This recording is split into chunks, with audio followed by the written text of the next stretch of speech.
Immersed in a pool of chaos, scared of freedom, fearful of peace and afraid of living in a civilized world.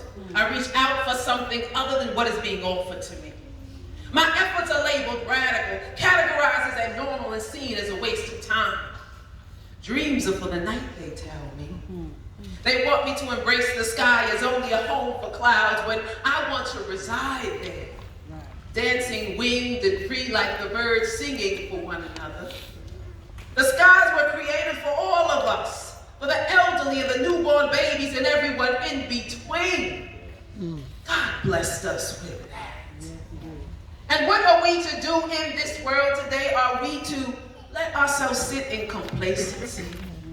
To live in mediocrity, to stay frustrated about what we're going to do with what's wrong in this world? Or are we going to recognize that you and I, that he or she might possess the recipe or hold the key?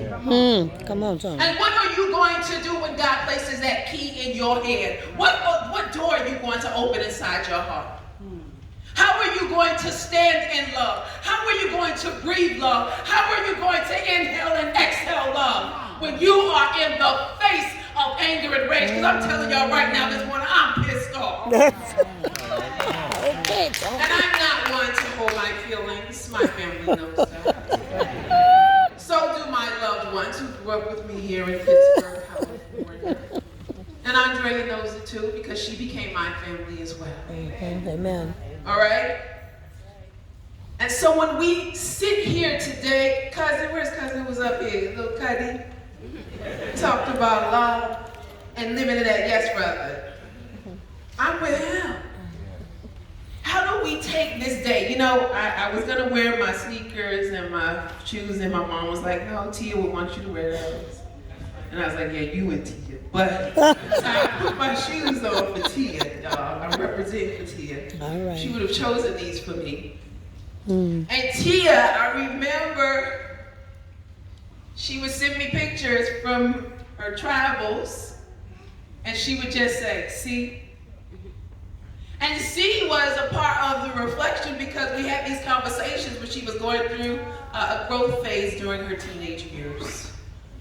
And we talked about dreams. Dreams belonging to each of us. And we talked about, I said, well, if you pray and you have faith, why is a trip across the country such a big deal? Because she would be fascinated that cousin Toni was going to Africa. And I said, girl, it's not that deep. And one of the joys that I had was watching her live life to the fullest. Yes, praise God. Watching the way she took her life experiences, stopped seeing them as mistakes, and transformed herself into a faith-filled being. All right. She walked the walk. She loved life. She let go of whatever could have weighed her down. And that's something for us to celebrate. And it's also something even more important, I believe, for us to aspire to be like. Because remember, our children can also be our teachers. And so how do we best honor Tiah? How do we best celebrate Tiah? By living our lives to the fullest. So one of the things I've challenged myself to do in terms of dealing with my anger and my frustration with the way this world works, and that how what happened could happen, is identify what can I do proactively with my grief. How can I mourn it? And if that means that my mourning is me screaming and hollering Facebook, y'all watch out. Because I'll be there. But I also back it up with action. Back it up with strategy and some sort of plan. So I challenge each and every one in this room who is a believer of God. Come on. To believe that it is possible for you to be in action, to do something practical, something with your passion and your pain and your joy and your faith to change this world for our babies who walk this world afraid. Yes. Afraid. I wanted to take a walk when I arrived here, and everybody warned me about sex trafficking. They said, well, don't walk down this road, because they took somebody and threw them in a van. I said, what? I'm home. And it struck me. And it was just a reminder, because I live in New York City. You know, New York City, you better watch where you walk. But now I'm home and I gotta watch where I'm walking. I can't just take a walk. And what kind of place is that to live in where a woman can't just take a walk? That's where we live. So what are you going to do? Ask yourself, what am I going to do? And maybe you're honoring Tiah is as simple as you being willing to take that trip you've been talking about forever. While you watch everybody else show their pictures from the cruise.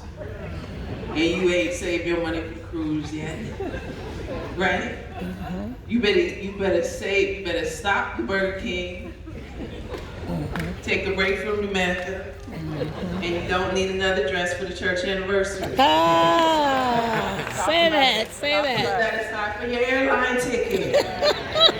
All right? Yeah. When you get on that plane, say, Tiah. Right? That's why they're here. And so there's a thing about, I love Black funeral traditions, and I was so happy, like praise dance, my tears was just flowing. Like, I love when we allow ourselves to honor that part of our culture and our tradition. It's really, really important that we retain that. I had a chance to go to a funeral in South Africa. It was over the top and lit beyond belief at this church. And so I think it's really important that we hold on. There's a space rooted in African traditions where we are allowed to dance and sing, and we're allowed to moan and wail.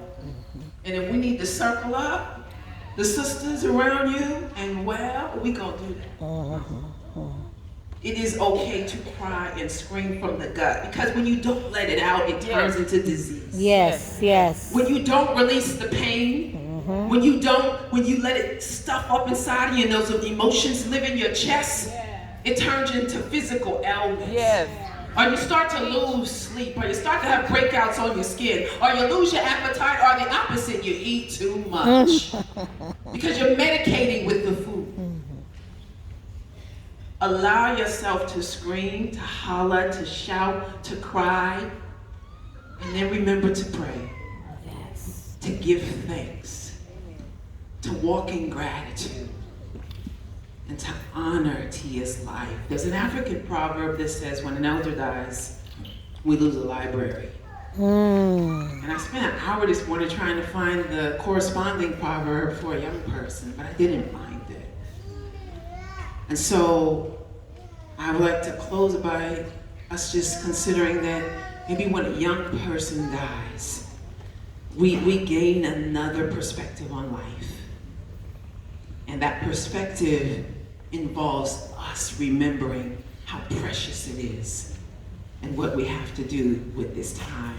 Make use of your time here, y'all. Amen. Live full out. Give thanks.